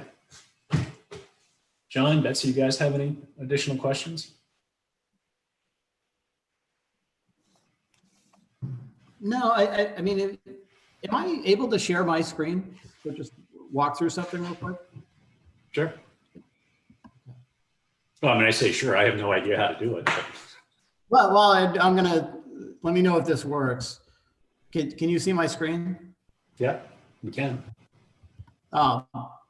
So I talked at the beginning about, we have the school board to manage the details of the budget and administration. And so what I view my role is to make sure that we're putting enough money towards our schools to keep the ship running. And to make that assessment, I look at the gross, because that's really your people and your costs. And I like to understand where we stand compared to our peers. So I pulled this together. It's any school district that has more than $85,000 median income in that community. And, so we compare ourselves, or I compare us to schools like Cape Elizabeth or Falmouth or Gorham. If you look, this is what we spend on a gross basis. This year, I mean, this decade, we've gone up about 4.5% a year. The past 5 years, it's also about 4.5%. What we came to the first reading with was about 5.7% increase over last year. So it was higher than our historical average. After a couple of revisions at Tier 4, we're at about a 3% increase. So this is all good, but it's a gross basis. It doesn't mean that much because you really need to look at how many students you're trying to serve with those funds. After you account for spending per student, I'm looking at our numbers have come up this year. They've come up faster than our other districts, but we're really very close to the average for our peers right now. So I feel like we're in a decent spot where we don't need to be playing catch up anymore. What was originally presented was a 4% increase in per pupil spending by my calculations. It's probably a little high for my taste. Where we're at now is 1.8 to 1.5%. The Tier 4 is 1.5%. To me, that you can't do that without feeling some pain. You can't go from, you're used to having a 5% increase to a 4% to trying to get to a 1.5% increase without making some pretty painful cuts. Personally, I would have been comfortable closer to 3%, given in normal times, given the situation with COVID and everything, probably between 2 and 3%. So I just wanted to put that out there. On a gross basis to keep the ship running, I think that's about where we should be. Now, if you can't get all of that funding from property taxes, I do think that we should be looking at other potential sources for revenue. And to the extent you can do that, I think it'll make the pain more bearable. So I just wanted to share that. I know it's kind of probably a lot of numbers on the screen, but that's kind of what I'm looking at is one, are we in the right place relative to what other similar communities are spending on their schools? And I think we are. I think we could probably go up a little more than the tier 4. I think there's some room for that, but then we have to figure out how we pay for it. And property taxes is only one of the areas that we have at our disposal for that. I mean, I think, John, that's the exact problem. Some of those peer groups that you have, they're getting more revenues than we're getting per capita, right? I mean, from the state. Yeah. Oh, yes, absolutely. So our problem becomes, and I think our job, unfortunately, we find ourselves asking the question, and Tom, maybe you can talk to this, what keeps me up at night is because we all know that the budget voting process in this community is always pretty close. And usually it takes us a couple bites at the apple. I suspect maybe that's where we are. The last couple of years, Tom, how many, like 2 years in a row, we passed it on the first pass through? Was it 2 years or something like that? Certainly last year. I remember that very well. Yeah. Forgive me. I do remember one faithful summer where took us 3 times into August. So that's not in the too distant history either. No, and that's part of my concern for us as we sit here, because we've pushed out that first vote till July. If it doesn't pass, when's the next time we get a bite at the apple, Tom? Late August with a notice we have to give? We've been able to turn around quicker than that. I think we could do it within a month. My recollection seems to me we did 3 by early August. So I think about a month in between is not unreasonable. But then August is also when you set the tax rate, right? Yeah. So if we don't have closure, it causes all sorts of complications for you. So part of our goal is, and part of what we have to do is, numbers are great, but part of what we need to do is we need to put something in front of the voters. And yes, we can promote it. Yes, we can sell it, but we've got to put something in front of the voters that we think they'll pass in July, ideally. And that's going to be a real challenge. So John, I appreciate where you are, but I think we also are in this unusual time where I think the town's going to be pretty divided about, and you've already seen it in email. I don't know how we thread that needle, but that's going to be part of our challenge as a council is what is the number that we can put in front of everybody? What number can we all stand behind that's going to get the majority of support? And I don't know the answer to that. I wish we had better information to try to figure that out. My analysis is not political, I guess. So it doesn't have to do with whether something would pass. It's based on Oh no, I understand. Analytics, I guess. Great analysis. Yeah. Your point's valid. Obviously you need to get something passed. And I also think we need to think through, yes, the virus is going to impact us, but we need to realize where we are relative to other communities and potentially use that to our advantage, right? We want to be attractive. In theory, some more houses will be going on the market. The people that are going to move in and live in those houses want to be attracted to the community. So we want to balance what are people attracted to? Yeah, a favorable tax rate absolutely is one of them, but fantastic schools is certainly another. So it's a tough thread to balance, like you said. Well, and I think the other side of that apple, though, is a tougher question too. Yes, we want people to come in. The other side of the apple, though, we have one of the oldest communities in Maine. Social Security is going to only go up, according to the numbers right now, 0.8% next year, we can, and we've already been getting some of those emails. We may be driving some community members out because they can't afford the increases. So it's a double-edged sword. And our challenge is going to be, what can we stand behind and promote as a community? And I think we're going to be doing it better if we're united rather than divided. And I don't know how we get there, but we've got some heavy lifting to do in the next 4 or 5 weeks. And the rhetoric, you've already seen it, the rhetoric, nothing's been decided. The community is already, taking sides, and that's a tough environment for all of us. I don't know. So I think with this, Betsy, are you still with us? Do you have any? I don't know. I think we may. So John, do you have any additional questions or thoughts or anything to share with?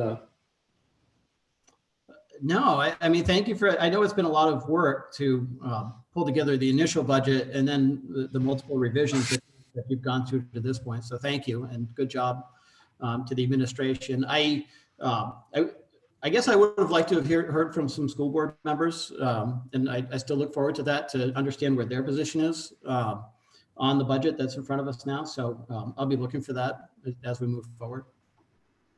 Hey, John, I'm on, so I'm happy to take any questions you guys have. And I did just have a few comments that I wanted to make as well, if now is an appropriate time, Peter. Oh, absolutely. Awesome. So I think the first point I'll make, Peter, to your last point, is in terms of making sure that what we put out there is something that can pass. Personally, I think our best bet in doing that is making sure that it's something that both the board and the town council can support. And so I know that we have the workshop tomorrow night on 0%, and it's an effort that we're supportive of in the name of collaboration. But I also think you've heard us say it many times that given what we've seen already, just to get to tier 4 and how drastic the impact that has on the district, getting to 0 would be detrimental and something that would take years and years and years to climb out of, and is not something that at this stage the board would be able to support. So we'll continue to come to the table tomorrow night, but I think in the spirit of collaboration and the spirit of making sure that we get this passed on the first time, having something that we can both support and stand behind is going to be important. And how we do that, we'll continue to work through the process.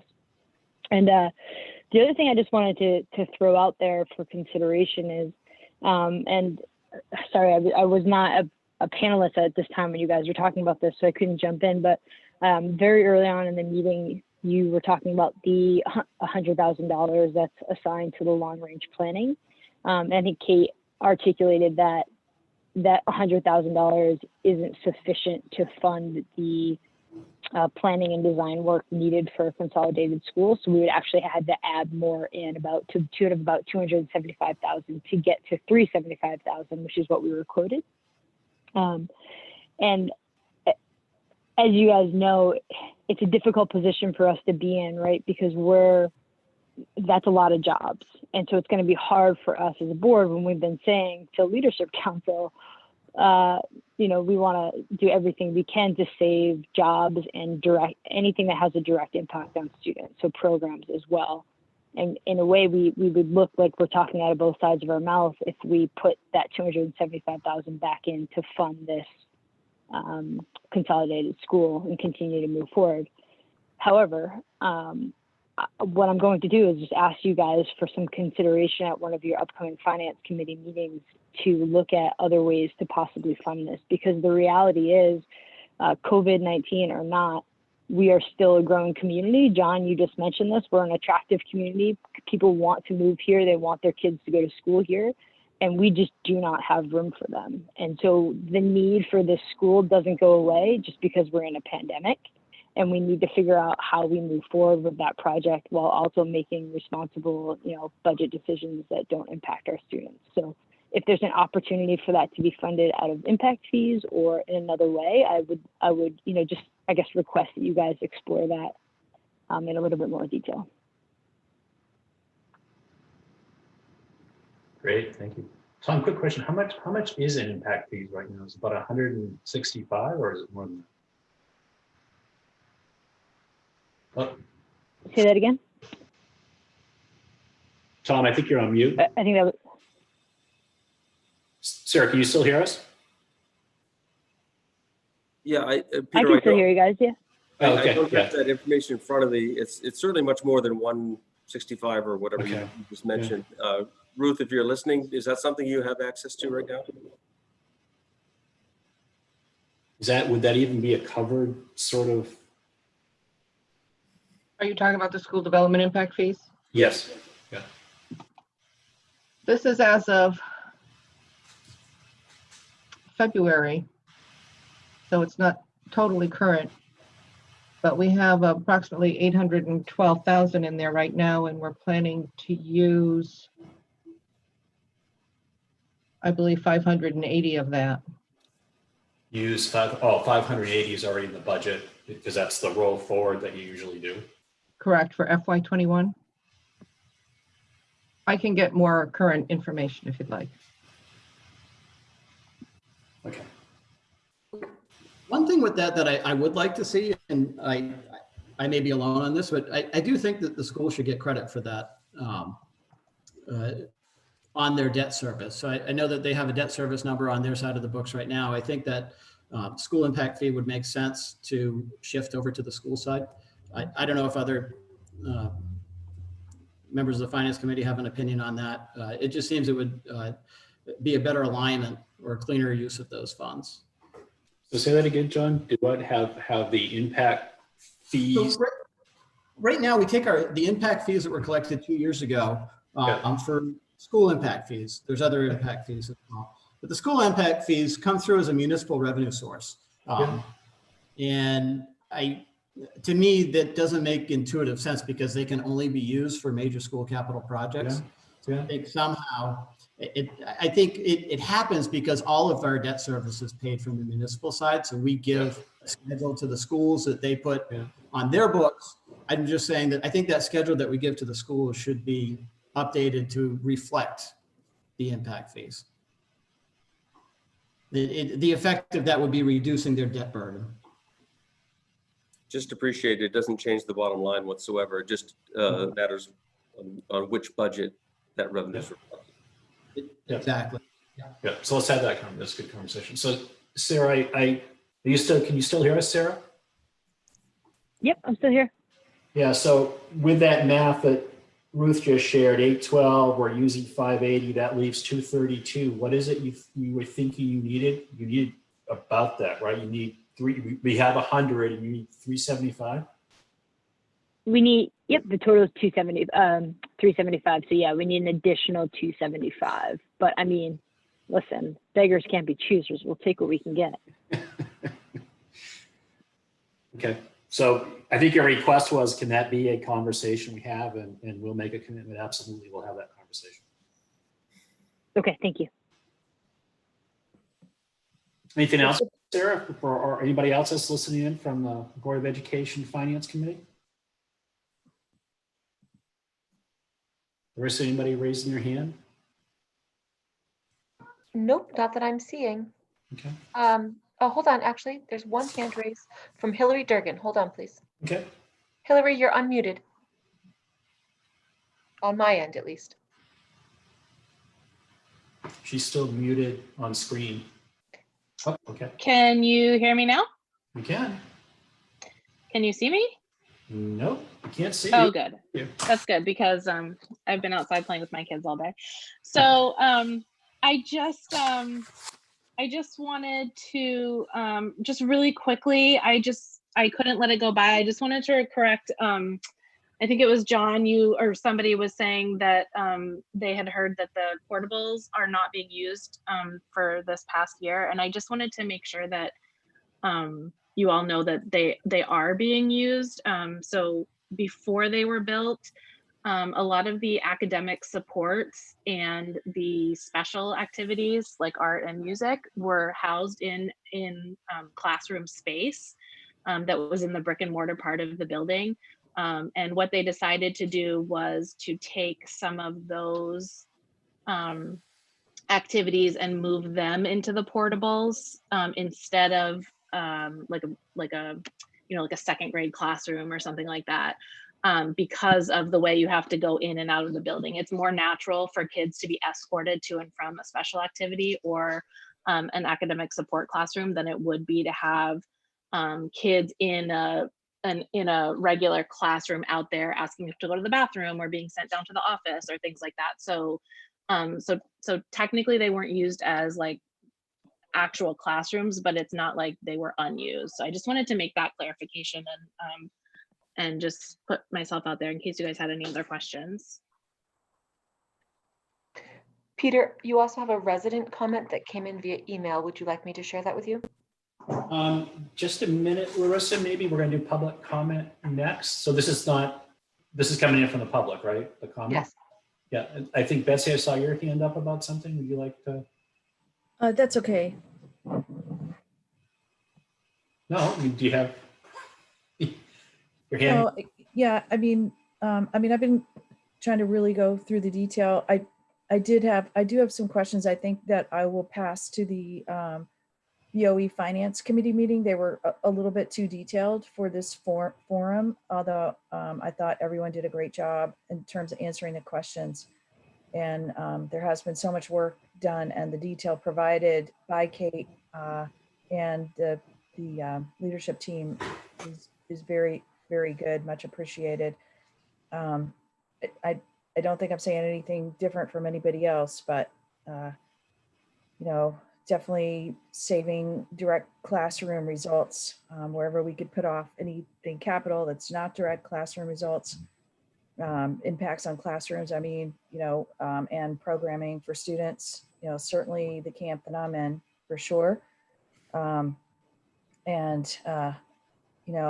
had some thoughts about that I won't say right now, but I would like people to know that I'm kind of trying to think outside of the box of if we have a large impact this year. I think one of the concerns is how would we get back to where we might have been? So maybe even if we have a large impact the next couple of years, how would we get back?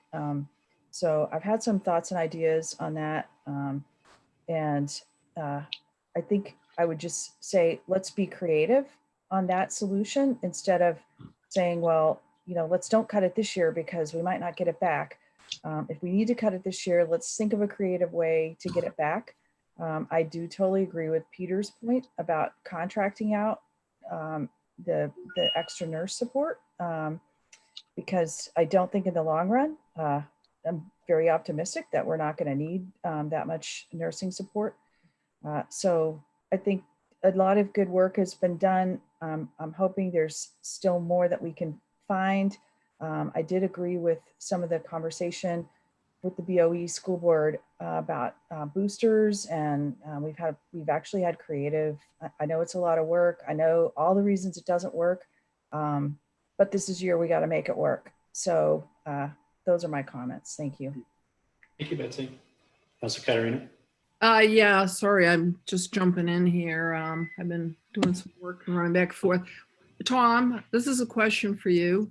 When was the last time impact fees were reviewed? Reviewed? Do you know?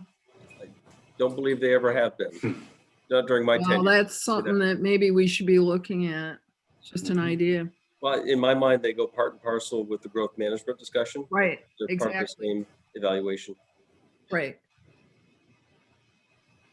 That's it. Thanks. The impact fees for the school development are updated annually per the ordinance. By how much, Ruth?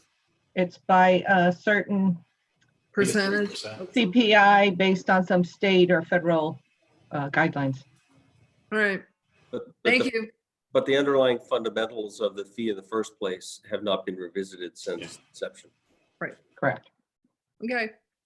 So I think with that, we're almost at the top of the hour, so I will open it to public comment. Larissa, you want to help us kind of facilitate that? Sure. I don't have anyone that is on Zoom with their hand raised, but I do have an Okay. email in from James Pritchard. Jim. He writes, a comment was made that there were 22 bus drivers and 29 buses. So my question is, the 22 current drivers. And in one of the tiers, there were 3 bus drivers eliminated. So for FY21, will there be 19 drivers?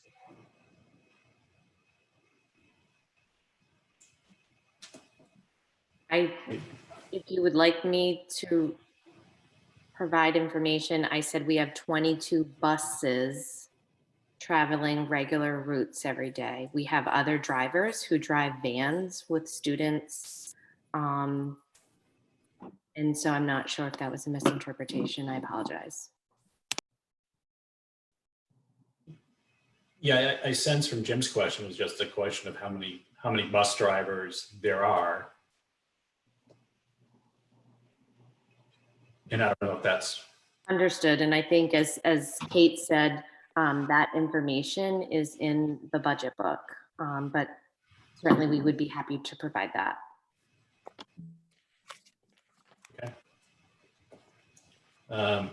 the rest, anybody else? Nope, that's all I have. Okay. So I think with that, anybody want to make a motion to adjourn? Motion to adjourn. We have a second? Second. Colette, maybe roll call? Counselor Clucci, Yes. Counselor Glystein, Yes.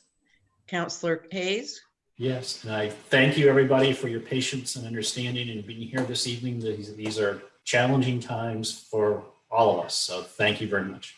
Peter, quick point of order for everybody. We're Yeah. gonna keep this Zoom meeting open, and we're gonna reconvene in this Zoom meeting at 6:30 for the council before we go to executive session. Okay, so we just. So everybody just log take a out. half-hour break, and we'll meet back here, and then we'll adjourn to a separate executive session. So Paul, do you want me to leave this streaming live on YouTube until you do that adjournment, or do you want me to end that stream? I would end the stream. Let's end the Okay. stream and